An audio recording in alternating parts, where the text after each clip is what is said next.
Now let's keep talking about features a little bit here. I'm going to open up this camera body in its own window. Let's right click and open part. So we're just looking at that camera body. I'll go to the right view of it.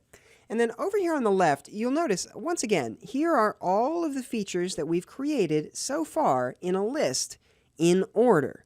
Now at the very bottom here, you're going to see a bar. And if I put my mouse over it, I'll get a little hand icon. I can drag this bar straight up to the beginning, and everything goes away. All this stuff gets grayed out or suppressed. Now if I drag this down one feature, suddenly we get that very first boss extrude.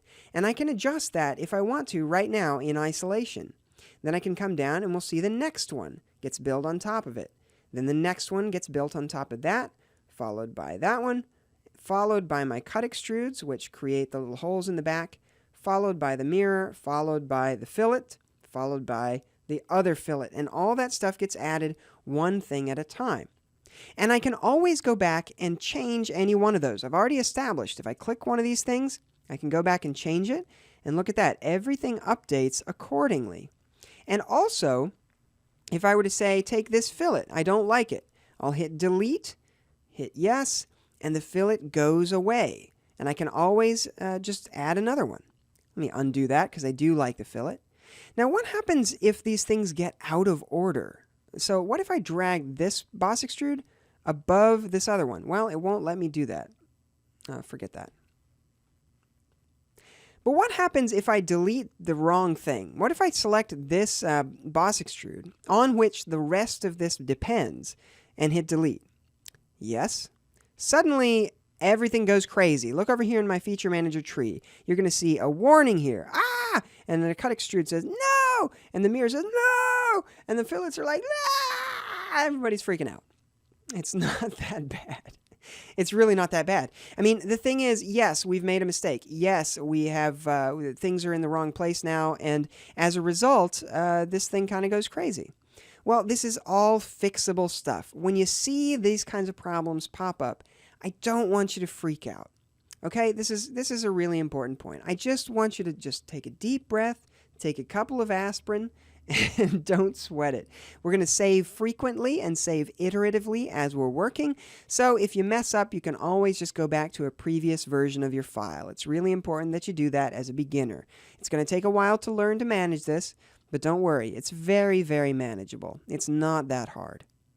So the idea here is that each feature builds on the feature before it.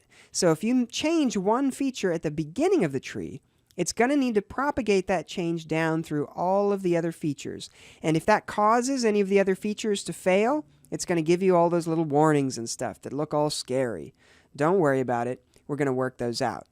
So we've established there are a couple of ways of making changes to our model. We can use the Instant 3D feature that's relatively new in SOLIDWORKS to just kind of drag things around and see what happens. We can also go back into the original feature and make changes to them. So for example, I can click on this sketch, click Edit Sketch, and that's going to bring me into that original sketch where I can actually change it. Or if I wanted to, God forbid, I could add a smart dimension and say I want for this to be a certain dimension, like 115 millimeters. Now that's locked down. Exit that, and everything updates. Okay, or I could grab that original boss extrude, click Edit Feature, and I go back to getting my boss extrude feature tool right over here where I can actually set that offset distance and set the direction 1 linear dimension. So all of this stuff can be changed at any time. You can always go back to any feature and change it, or you can use your Instant 3D to change it. Either way you want to do it is totally fine. Okay, let's go back to our assembly. Nah, I'm not going to save my changes. Now I'll discard those changes. I'm going to show that camera body. And let's just head over to the Appearances tab. I'll grab my low gloss. We'll grab that beige plastic, drag that on there, and we're going to set that for that entire part. Perfect. Now, let's talk a little bit about making what if we wanted to make a more dramatic change?